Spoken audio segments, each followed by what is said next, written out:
Hello, this is Andy Reistetter on a journey to Olympic golf in Lima, Peru with Danny Balin. And it was amazing. I got taken to this club that's having a Latino-American development tour, and I look on the leaderboard and there's one American, and I kind of recognize the name. We're staying at the same hotel. He's ordered a pizza. We're in the elevator. Danny, how did we meet each other, and what's going on here in Lima, Peru this week? Yeah, I'm here playing in a developmental series final event, trying to keep my tour card for next year's PGA Latino-American tour. And I had been to Peru a few weeks ago, and I figured I'd stay at Los Incas again. So nice it was place. Crazy running into another American here, especially since I'm the only American playing in the field. Well, hey, you got a couple minutes to answer a few more questions? Yeah, absolutely. So Danny, tell me how you came to the game of golf. About 15 years ago, an uncle of mine introduced me in Ohio. I grew up playing soccer and tennis, and he was into golf, so he took me out to play golf one time when I think I was 15 years old, and I kind of fell in love with it. But I didn't have a lot of time because I played soccer and tennis.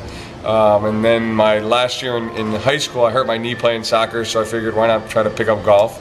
And I just kind of fell in love with it, playing team sports all my life. You always had to rely on other people, whereas in golf, it's an individual sport. So however much you work at it and however hard you practice and however much time you spend into it is what you're going to get out of it. Nobody can do it for you, and nobody can take it from you.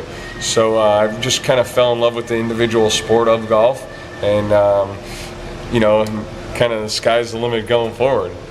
So did you play amateur competitive golf? No, didn't play amateur golf. I played maybe 5 or 6 times until I was 21, and once I was done college, I went and worked at a country club in New York for a guy named Michael Breed, who's on the Golf Channel. Michael Breed? And I haven't heard of him. Yeah, he has the golf fix. The breeder. Oh yeah. And kind of started working for him and kind of fell in love with it. I didn't have any friends up in New York when I moved up there, so I lived at the golf course, didn't know anybody, so I would work and then I would go play golf at night. And over the years, got a little bit better and want to try and do this for a living now. So wait a minute. How do you go from not being a golfer, not really in the golf business, to working for Michael Breeder? Yeah, connections. Just kind of like you being in Peru. How'd you get to Peru? You're on this journey. I met somebody who knew Michael, and he was willing to give a young kid an opportunity, and kind of went from there. But don't you need some kind of certification? No. Or I mean, what did you take in college? Yeah, so I went to the golf professional golf management program at Penn State University. Got in there, like I said again, through a connection. An Ian Poulter sort of contact. Exactly. We're not gonna divulge anything. Exactly. Here, but it wasn't necessarily kind of like Ian Poulter. And, okay. And so I got hooked up with Michael Breed, and he's helped me out a lot, kind of growing in the game of golf. Not only with teaching and learning the golf business, but helping me get better at golf, and just put a lot of time in practice and want to play professionally. So you're a protege of Michael Breeder. Would that be? I mean, he would like to say that. I'm not sure that I would use those particular words, but he has helped me out a lot, and I probably wouldn't be here if it wasn't for him. But I've also put in a lot of time and a lot of hard work myself. That golf's I would say it takes a lot of time. Working in the golf business, it's a grind. It's a lot of hours throughout the day, and then working on your own game to play is a lot more hours to get better. But literally, you're like a Ferrari. You went from 0 to 120 miles in 10 years. Yeah. Nothing to now you're a professional golfer. Tell me a little bit about that journey competitively. Yeah, when I wanted to get into the golf business, I always was told you got to go to the Met section, to New York, Connecticut. I hear that at every PGA show. To be successful and to want to be a golf pro, you want to go to the Met section. We have the best teachers, the best players, the best golf courses, the best members. And when I say that, it's they love golf. That's their recreation in our area, and they love good golf. That's your shirt here. And like you can see, they love golf, and I kind of decided, okay, I'm done with soccer, I'm done with tennis, let's go see if we can play some golf. Maybe we can play professionally. If not, we'll just be around it. Don't have to wear a suit and tie to work every day. Don't have to go sit behind a desk, can always be moving outside in the sun.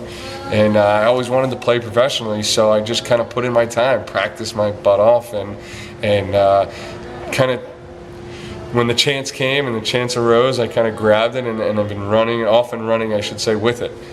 So now today, what would you say is your highest accomplishment competitively? I think there's a few. I think I played in the last 4 PGA championships, qualified and played through the professional national championship of the PGA of America runs. So I would say that is probably the biggest and best accomplishment, to be able to play with the best players in the world. But also I'm a 3-time Met PGA Player of the Year. So to be able to be the Player of the Year in the best playing section in the country, I think is a huge honor, and something that I'll keep with me for the rest of my life. But to show me that there's a reason that we're the best players and the best teachers, and we have the best facilities in the country, and to be able to come out on top with all the other great players that we have in the country, or in our section over the last 3 years, is a huge honor. Now, what amazes me, a lot of people in the know in golf in America know about the Latino-American Tour. They know about the NEC sponsorship. They know it's part of the PGA Tour. Mm-hmm. But here in Lima, Peru this week, this is actually a developmental series to feed that tour. Can you tell me a little bit about that and how you got here? Correct. I don't know much about the developmental tour, but now that they've done away with Q School for the PGA Tour, they've created feeder tours to get to the Web.com Tour, because now you have to get onto the Web.com Tour to be able to play on the PGA Tour. So they bought the Tour de las Americas and they turned it into PGA Tour Latin America, and they bought the Canadian Tour and turned it into PGA Tour Canada. They also now have taken over a developmental tour in Latin America called I think it's called the Developmental Tour, but it's part of the PGA Tour, where they're developing younger players to prepare them to play in PGA Tour Latin America and hopefully move on to the Web.com Tour. To keep your tour card in PGA Tour Latin America, you have to come 1 to 60 on the money list. I ended up finishing 70th on the money list. So the reason that I'm here this week is the Developmental Tour has some tournaments throughout the year. If you finish in the top 7 in one of the events, you get to come to the Developmental Series Finals. In the Developmental Series Finals tournament, they give out 5 cards and 5 conditional cards for the 2014 tour.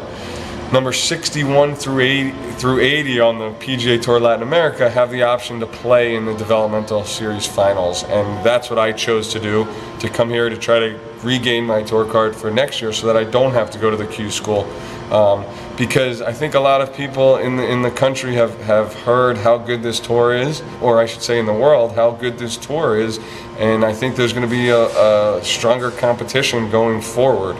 For both the Latin American Tour and the Canadian Tour. Danny, how did you first get your tour card on Latino-American in 2012? I take it. No, in January they had a Q School in Sebring, Florida, that I went to, and 1 through 20 is they give you full tour card, and then 21 through 40 as conditional card. I actually finished 25th. I got a conditional card. Golf is coming back to the Olympics after an absence of 112 years. Your reaction to that? Yeah, I think that's great. I'm not sure exactly, how it's all going to work. I know they're still building the golf course and how countries are going to choose who they're going to play or who's going to represent them. But I think it's great, to be able to play a golf tournament for the Olympics, for a gold medal or a medal in general. I think it's great, and I think it'll be great to watch on TV, because you get an event where you represent your country. People like to play a little bit harder.